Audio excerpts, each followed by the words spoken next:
Kashi news channel, सच है तो बोलेगा। इस्लामिक कैलेंडर के अनुसार रमजान का महीना साल का 9वां महीना होता है और इस बार इसकी शुरुआत 1 मार्च से होने की उम्मीद है। रमजान के चांद के दीदार की तैयारियां हर जगह जोर शोर से चल रही है। शहर के बाजारों में साफ सफाई की जा रही है और हर ओर इफ्तार के सामान की दुकानें गुलजार हो चुकी हैं।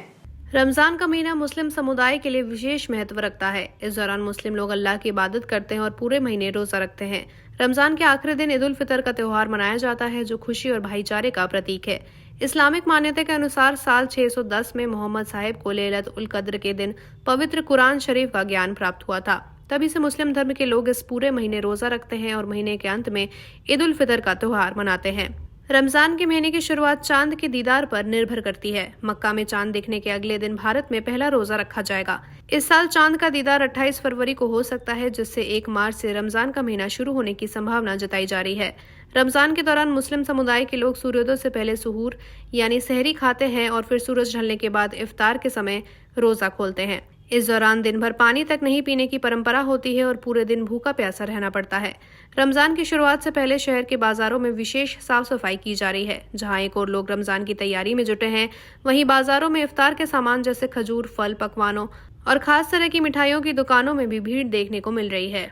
पूरे उत्तर प्रदेश में रमज़ान की धूम जोरों पर है। ऐसे में माह रमज़ान का मुबारक महीना जो है वो बड़ा ही बाबरकत वाला है और मुस्लिम बाहुल्य क्षेत्र जो है वो इसकी तैयारी में लग चुका है।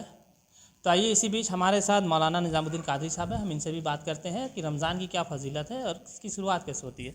जी मौलाना साहब, मुस्लिम में इस्लाम में रमज़ानुल मुबारक का महीना, रमज़ानुल मुबारक हकीकत मानों में ये मुसलमानों के लिए ईद है, ठीक है जी।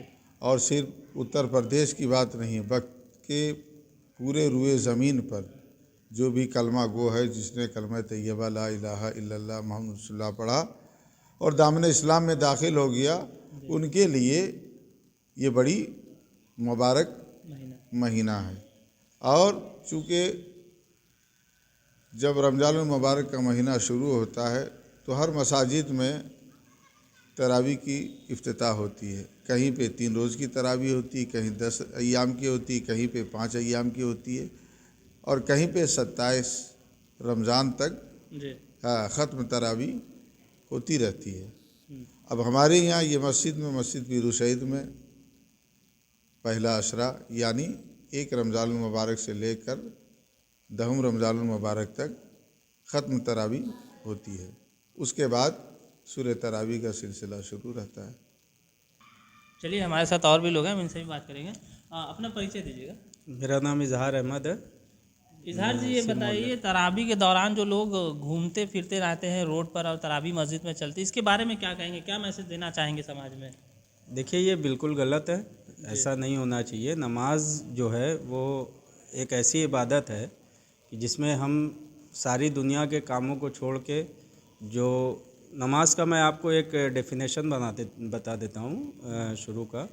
अक्सर लोग जानते नहीं हैं, जब हम ये दोनों हाथ उठाते हैं और कहते हैं अल्लाहु अकबर, तो फ़ुक़हा ने इसकी जो तफसीर लिखी है और इसके बारे में जो बताया, ये जो अमल हम नमाज में करते हैं, ये दोनों हाथ उठाना इस तरीके का है जैसे हम दुनिया के हर काम से हाथ उठा लिए। हैंड्स अप आपने सुना होगा, जब आपको कोई पकड़ लेता है, परेड करते हैं हाँ, तो आपने हाथ उठा के बोलते हैं हैंड्स अप, मैंने अब दुनिया के हर काम को छोड़ दिया, अब अल्लाह की बारगाह में आ गए।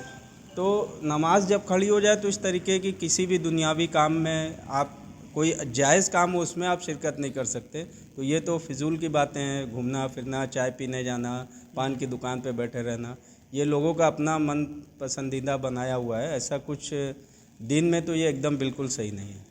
तो आप समझ सकते हैं जो रमज़ानुल मुबारक का जो बाबरकत महीना है वो पूरे देश में मनाया जाता है, चाहे देश हो चाहे विदेश हो, जहाँ भी मुस्लिम कंट्री है वहाँ पे रमज़ानुल मुबारक का जो महीना है बड़ी अकीदत के साथ मनाते हैं और 30 दिन का रोज़ा रखते हैं। और महीने में जो है कहीं 10 दिन की तरावी होती है, तो कहीं 3 दिन की, तो कहीं 15 दिन की।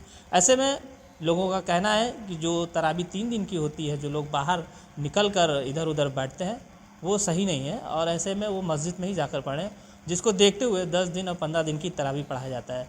फिलहाल हम बात कर रहे हैं चौराहट में बस्ती पीर सईद की, जहाँ पर 10 दिन की तरावी होती है।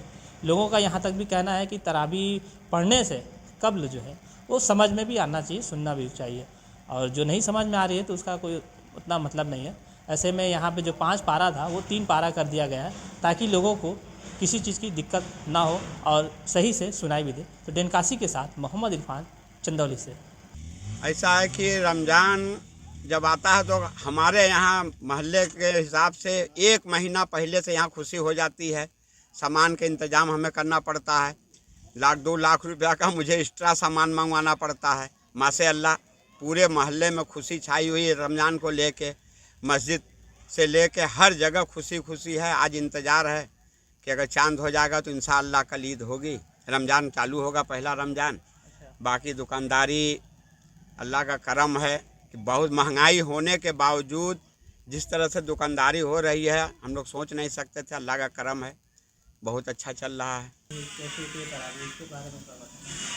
रमज़ान के बाद जब रमज़ान में जैसे ही रमज़ान का चांद दिखता है वैसे ही जो है तरावी की शुरुआत हो जाती है। कहीं 6 दिन की तरावी होती है, बड़ा खुशहाल माहौल बन जाता है उसमें। और कहीं 10 दिन की तरावी होती है, कहीं 15 दिन की भी तरावी होती है। और तरावी जो कुरान की तिलावत होती है उसमें तो 300 पारा की तिलावत होती है। उसमें जितने भी मोमिन भाई हैं बढ़ चढ़ के हिस्सा भी लेते हैं और बहुत मतलब खुशहाल माहौल होता है उस समय।